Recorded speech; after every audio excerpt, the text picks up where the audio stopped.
10 ปีค่อยจะหับไว้บ่ได้ลุงลอบอกออกจากหัวใจถึงจะแก่เพียงใดค่อยหับเจ้าใด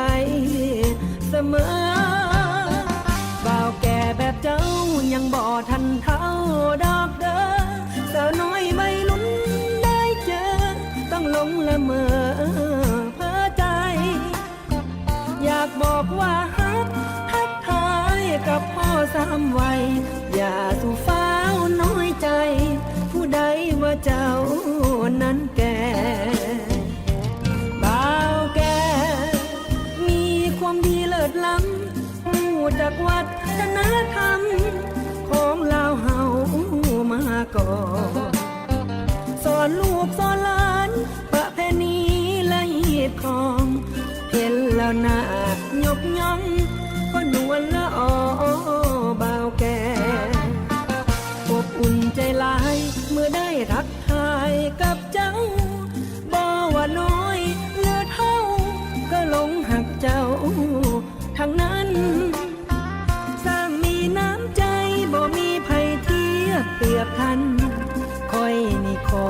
ยืนยันจะหักแต่เจ้าอายบ่าวแก่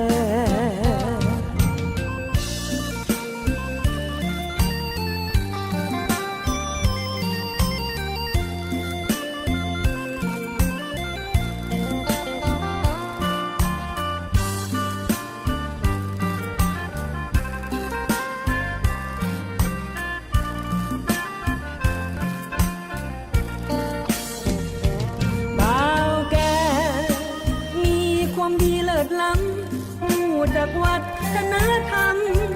ของลาวเฮามาก่อนสอนลูกสอนหลานประเพณี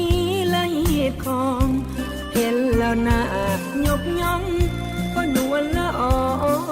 บ่าวแก่อบอุ่นใจหลายเมื่อได้ทักทายกับเจ้าบ่ว่าน้อยหรือเท่าก็หลงหักเจ้าทั้งนั้นสร้างมีน้ำใจบ่มีภัยเทียบเปรียบทันคอยนี่ขอยืนยัน